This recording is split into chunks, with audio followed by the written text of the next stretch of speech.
మకర రాశి వారికి ఫిబ్రవరి నెల 2025 సంవత్సరం గోచార ఫలితాలు ఏ విధంగా ఉన్నాయనేది సశాస్త్రీయంగా తెలుసుకునేటువంటి ప్రయత్నం చేద్దాం. ఈ మకర రాశి వారికి జన్మంలోనూ ద్వితీయ స్థానమైనటువంటి కుంభంలోనూ రవి యొక్క సంచారం 12 రోజులు మకరంలోను, తదుపరి రవి 13 నుంచి నెలాఖరు వరకు అంటే ఒక 16 రోజుల పాటు కుంభంలోను సంచారం చేస్తున్నారు 1-2 స్థానాలలో. రవి గోచార రీత్యా 1-2 స్థానాలలో ఎక్కడ ఉన్నప్పటికీ కూడా ఈ మకర రాశి వారికి ఏ విధమైనటువంటి శుభ ఫలితములను ఇవ్వజాలడు. ఆయన 1వ స్థానం జన్మస్థానంలోనే ఉన్నప్పుడు శరీర సంబంధమైనటువంటి అనారోగ్యాలు, బుద్ధి సరిగా పనిచేయకపోవటం, సరి అయిన ఆలోచన ధోరణి లేకపోవటం ఇత్యాదులన్నీ కూడా జన్మంలో ఉన్నప్పుడు, తదుపరి కుంభంలో 2వ స్థానంలో ప్రవేశించినప్పుడు భార్య పిల్లలకు సంబంధించినటువంటి చిన్నపాటి అనారోగ్యాలు, కొంచెం ధనానికి ఇబ్బంది పడటము ఇట్లాంటివన్నీ కూడా మనకి స్పష్టంగా గోచరిస్తూ ఉంటాయి. మాటలో కఠినత్వం కూడా పెరుగుతూ ఉంటుంది. అందుచేత ఇతర వాళ్ళకి మనకి కొంచెం ఇబ్బందికరమైన పరిస్థితిగా ఏర్పడుతూ ఉంటాయి. ఈ విధంగా రవి యొక్క సంచారం కనిపిస్తూ ఉంటుంది. అదేవిధంగా ఇక్కడ ఈ మకర రాశి వారికి జన్మంలోనూ ద్వితీయంలోనూ 2 రాశుల్లో ఈయన యొక్క బుధుని యొక్క సంచారం జరుగుతోంది. జన్మంలో ఒక 9 రోజుల పాటు సంచారం చేసేటటువంటి బుధుడు ఏ విధమైన శుభప్రదమైనటువంటి ఫలితాలు ఇవ్వజాలడు.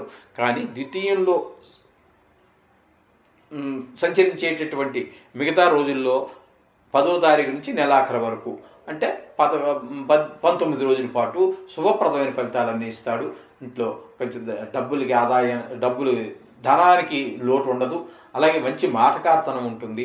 అలాగే కుటుంబ స్థానం కాబట్టి పిల్లల ఆరోగ్యాలు అవన్నీ కూడా చాలా బాగుంటాయి. వ్యాపారం బాగా నడుస్తుంది. ధనానికి లోటు ఉండదు. ముఖ్యంగా ఈ విధమైనటువంటి ఫలితాలన్నీ కూడా మనకి బుధుడు ద్వితీయ రాశి సంచారం వల్ల అంటే కుంభంలో కొంచెం సంచరించేటటువంటి ఆ రోజుల్లో మనకి ఆ విధమైన ఫలితాలు కనిపిస్తూ ఉంటాయి. అట్లాగే ఈ రవి బుధులతో పాటుగా ఇక్కడ ఈ మకర రాశి వారికి ద్వితీయ స్థానంలో శని యొక్క సంచారం కూడా జరుగుతోందండి. ఆయన కూడా ఇక్కడ కొన్ని ఇబ్బందికరమైన పరిస్థితులే ఏర్పరుస్తూ ఉన్నారు. ఏంటంటే ధనానికి లోటు రావటం, మాటలో కఠినత్వం, ఏ పని ముందుకు జరగకపోవటము, కుటుంబంలో కొంచెం ఎవరికి కూడా ఒకరి మాట ఒకరి పొసగంతనము, ఈ విధమైనటువంటి ఫలితాలన్నీ కూడా ఎవరికి ఏ పని చేయాలన్నా రేపు చేద్దాం చూద్దాం ఈ విధమైన మందంగా చేయటము, దానివల్ల ఇంకొకరికి చికాకు కలగటము, ఇట్లాంటి పరిస్థితులన్నీ కూడా ఈ కుటుంబంలో ఏర్పడుతూ ఉంటాయి శని భగవాన్ యొక్క సంచారం వలన. ఇక తృతీయంలో శుక్రుని యొక్క సంచారము, రాహు యొక్క సంచారం జరుగుతోందండి. ఇక్కడ తృతీయంలో శుక్రుని యొక్క సంచారం వల్ల చాలా శుభప్రదమైనటువంటి ఫలితాలు, అందరి యొక్క సహాయ సహకారాలు అందుతూ ఉంటాయి. వ్యాపార స్థలంలో కావచ్చు, ఉద్యోగ స్థలంలో కావచ్చు, లేదా ఒక స్టెప్ ఎక్కచ్చు, ఈ విధంగా ఒక ఇంక్రిమెంట్ కలవచ్చు, లేకపోతే ఏదైనా జరగచ్చు. అలాగే రాహు కూడా అలాంటి పరిస్థితిలో ఉంటాయి. కాకపోతే శుక్రుడు వల్ల ఇంకోటి ఏంటంటే అడిషనల్గా మనకి ఈ ఈ లలిత కళలకు సంబంధించినటువంటి పాటలు పాడటం కానీ, లేదా రచనలు చేయటం కానీ, కవిత్వం కానీ, శిల్పం గీయటం కానీ, చిత్రలేఖనం కానీ, శిల్పకళ కానీ, ఏ విధమైనటువంటి లలిత కళల్లో ప్రవేశం ఉన్నా ఒక అడుగు ముందుకు వేయడానికి అవకాశం ఉంటుంది.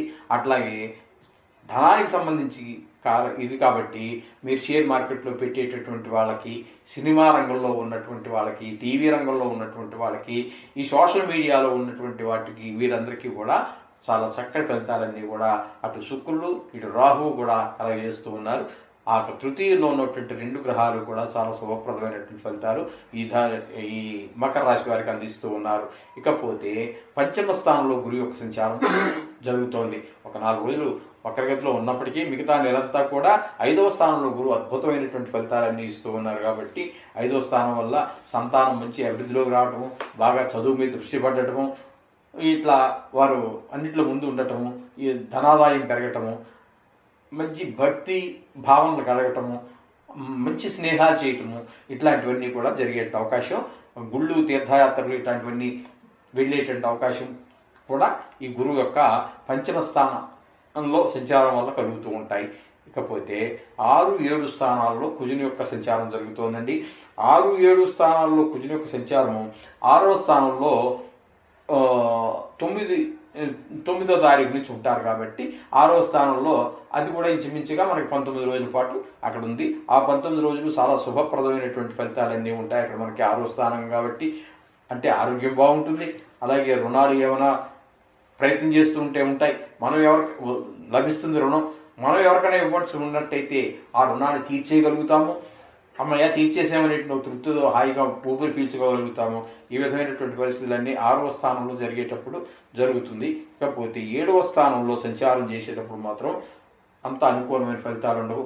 కుటుంబంలో భార్య వాళ్ళతో కొంచెం ఇబ్బంది, అలాగే ఎవరితోనో జాయింట్ వ్యాపారాలు చేస్తున్నట్టయితే వారి మధ్యన మన మధ్యన కూడా కొంచెం అంత ఆహ్లాదకరమైనటువంటి పరిస్థితులు కనపడవు.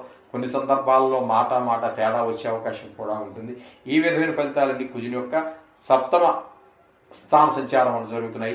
అట్లాగే భాగ్యస్థానంలో కేతు యొక్క సంచారం కూడా ఏమాత్రము మనకి శుభప్రదమైన ఫలితాలు ఇవ్వజాలదండి. కొంచెం తండ్రి గారి వయసు కలిగినటువంటి వారి కుటుంబంలో ఎవరైనా ఉన్నట్టయితే వారి ఆరోగ్యంలో ప్రత్యేకమైనటువంటి శ్రద్ధ తీసుకోవాలి. అలాగే వాహన సౌఖ్యాలు ఇలాంటివన్నీ కూడా ఏమీ మనకి అందుబాటులో ఉండవండి. వాహనం ఉన్నప్పటికీ దానికి ఏదో రిపేర్ వచ్చి మూలపడేయడం జరుగుతుంది. మన కారు పక్కన పెట్టేసి ఏ ఓలోనో ఊబరో బుక్ చేసుకుని వెళ్ళాల్సిన పరిస్థితి. ఇట్లాంటివన్నీ కొన్ని భాగ్యస్థానంలో ఉండటం వల్ల మనకి ఎప్పుడు అనిపించే సుఖాలను కూడా కొంచెం అనిపించలేకపోవడం జరుగుతుంటుంది. ఈ విధమైన ఫలితాలన్నీ కూడా మనకి ఇది మకర రాశి వారికి మనం చెప్పుకోవాలి. ఏదేమైనప్పటికీ టోటల్గా మనం చూసుకున్నట్టయితే ఒక బుధుడు ఒక పాక్షికంగా సహకరిస్తూ ఉన్నాడు. ఇక పోయినట్టయితే శుక్రుడు, రాహువు, గురువు, అలాగే కుజుడు కూడా పాక్షికంగా మనకి సహకరిస్తూ ఉన్నాడు. ఈ మాత్రం ఈ శుక్ర, గురు, రాహు ఈ 3 గ్రహాలు పూర్తిగా సహకరిస్తూ ఉన్న కారణంగా మొత్తం మీద 4 గ్రహాలు మనకి పూర్తి సపోర్టింగ్గా ఉన్నాయి. ఒక రకంగా గోచారరీత్యా చెప్పుకోవాలి అంటే 4 గ్రహాల అనుకూలత ఉన్నది అంటే ఈ నెలంతా బాగున్నట్టుగానే మనం పరిగణించుకోవాలి. దీని గురించి ఊరికే సంతోషపడిపోక్కర్లేదండి. అలాగే ఎక్కువ గ్రహాలు ప్రతికూలంగా ఉన్నా కూడా కంగారు పడద్దండి. సంతోషపడద్దు, కంగారు పడద్దు. మనకి జాతకం ముఖ్యం. కింద కనిపిస్తున్నటువంటి నెంబర్లో ద్వారా మమ్మల్ని సంప్రదించి జాతకం రాయించుకోండి. దానికి ఇది అనుసంధానం చేసుకుంటే ఖచ్చితమైనటువంటి రిజల్ట్స్ వచ్చే అవకాశం ఉంటుంది. ఖచ్చితంగా వస్తాయి కూడా. అందుచేత ఆ కింద కనిపించేటువంటి నెంబర్ అపాయింట్మెంట్ తీసుకుని మీ జాతకం రాయించుకోండి. అప్పుడు సూపర్. ఇంకోటి, ఈ కొన్ని గ్రహాల ప్రతికూలత ఉన్న కారణంగా ఈ నెలలో మనకు వచ్చేటటువంటి 2 పండుగలు ఉన్నాయి. ముఖ్యంగా ఇది సంవత్సరానికి ఒకసారి వచ్చేటటువంటివి. ఒకటి 4వ తారీఖున మనకి రథసప్తమి వస్తుందండి. రథసప్తమి ఒకటి ఆచరించండి, ఆరోగ్యం బాగుపడుతుంది. మొత్తం సమస్త 12 భావాలు మనకి జాతకరీత్యా 12 భావాలు 12 రాశులు చెప్పుకుంటున్నాం. ఏ రాశికైనా అన్నిటికీ సంబంధం ఉంటుంది. ఈయన ఎందుకంటే నవగ్రహాలకి రాజు కాబట్టి 12 రాజులకి కూడా రాజే కాబట్టి ఆ గ్రహ దోషాలన్నింటినీ కూడా వాటిని తొలగించడానికి సమర్థత కలిగినటువంటి వాడు ఈ రవి మహానుభావుడు. అలాగే ఇకపోతే మహాశివుడు, దాని గురించి మనకి చెప్పాల్సిన పని లేదు. నవగ్రహ దోషాలతో పాటు సమస్త పాపాలని కూడా ప్రక్షాళన చేయగలిగినటువంటి వాడు మన పరమశివుడు. ఆ రోజున కూడా మీరు ఎట్లోట శివుని యొక్క దర్శనం చేసుకొని కాసిన చెంబుడు నీళ్ళలో పాలో పోసి తర్వాత ఒక బిల్వపత్రాన్ని శిరఫ్ని పెట్టి ప్రార్థించండి. మీకు సమస్త గ్రహదోషాలే కాదు సమస్త పాపాలు కూడా పరిష్కారం అయిపోతాయనడంలో ఎటువంటి సందేహం అవసరం లేదు. ఈ విధంగా చేయండి, అంతా శుభం జరుగుతుంది. శుభం భూయాత్.